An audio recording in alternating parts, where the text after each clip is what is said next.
Dua ta nis me një mesazh të drejtë për drejtë për të gjithë ata që janë revoltuar dhe janë rreshtuar edhe kundër meje personalisht,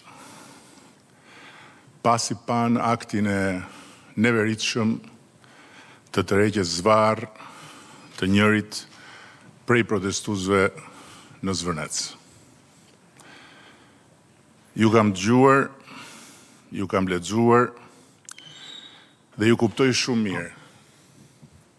Madje ju siguroj që në vendin tuaj edhe unë po njësoj do revoltohesha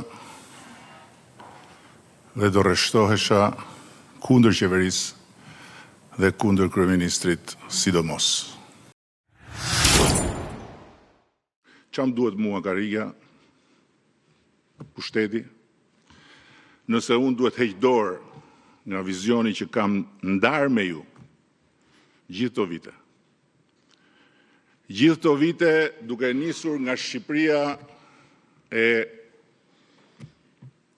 2 milion turistëve ku edhe paraardhësi im numëroi si turist sa herë hynte e dilte nga vendi për shërbime.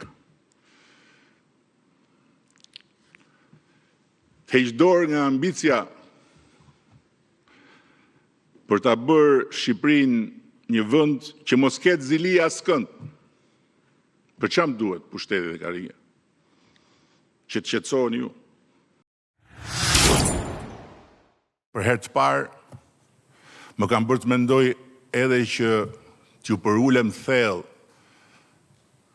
për ndejën e madh që më keni bërë dhe t'ju kërkoj ndjesë për t'ikur në katun dhe për t'ju lënë në duart që do zgjidhni vetë pastaj për të mbrojtur Shqipërinë nga të huajt. Kam zgjedhur të bëj atë që kam bërë gjithmonë. T'ju udhëheq drejt asaj Shqipërie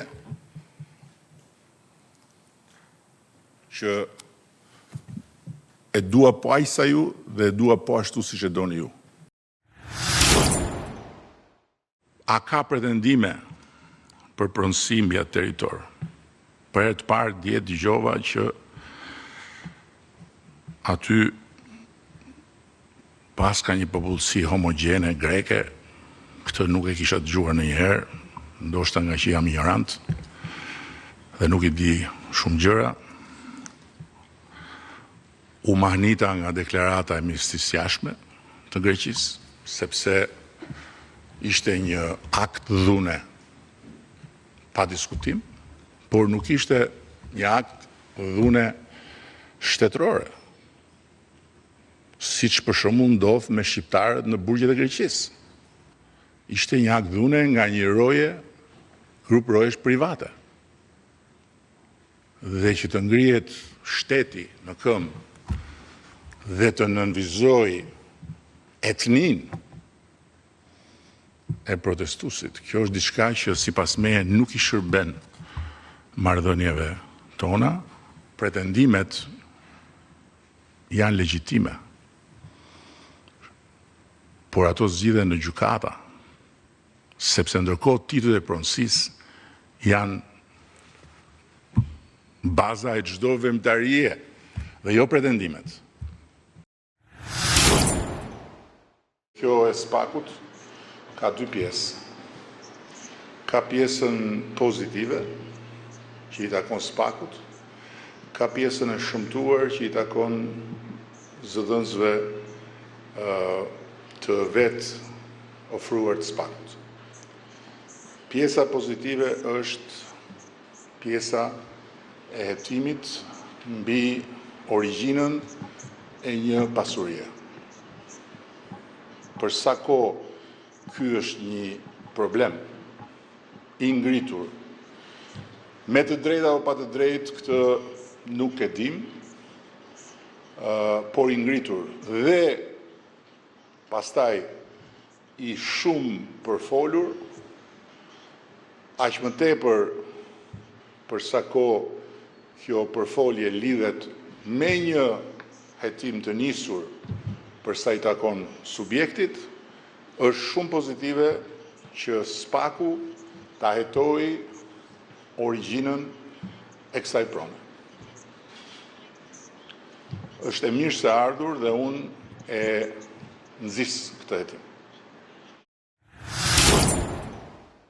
Sot ne, pikërisht se nuk jemi as ata të tjerët, dhe pikërisht se nuk jemi si asnjë nga të tjerët, nuk jemi duke kërkuar lirim për të burgosurin politik Erion Veliaj, sepse kjo nuk është çështja jonë, sepse në Shqipëri nuk ka të burgosur politik, dhe sepse sado e dhimbshme të jetë mungesa e tij, sado e padrejtë të na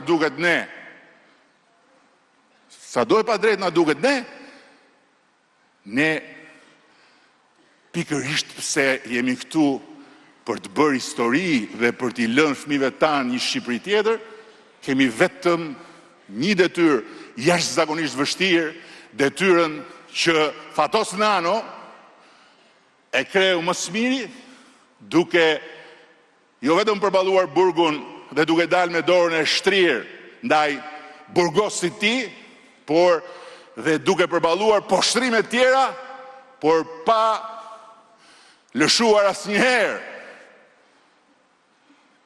pa i hapur asnjëherë portat detit të socialistëve për ta përmbytur Shqipërinë nga e para. Kemi një nga mbrojtjet më të forta kundër terrorit kibernetik, dhe që do thot kemi një pasqyrë shumë të plot se nga vijnë e ku shkojnë, por natyrisht ky nuk është një territor i terrorit kibernetik, ky është një territor i luftës hibride që zhvillohet, për cilën kemi dëgjuar nga vende tjera dhe e cila ka ardhur edhe këtu në vendin tonë. Janë të panumërta burimet e botës demokratike që kanë nxjerrë raporte dhe studime se si forcat kundër Bashkimit Evropian, forcat kundër zhvillimit të vendeve që i duan nën sqetull apo që nuk i duan të forta, organizojnë dhe nxisin dhe orkestrojnë situata të kësaj natyre duke përdorur në radh të parë çështjet e ambientit, sepse tek çështjet e ambientit ka sensibilitet shumë të madh dhe tek çështjet e ambientit ndodh pikërisht ajo gjëja që bashkohen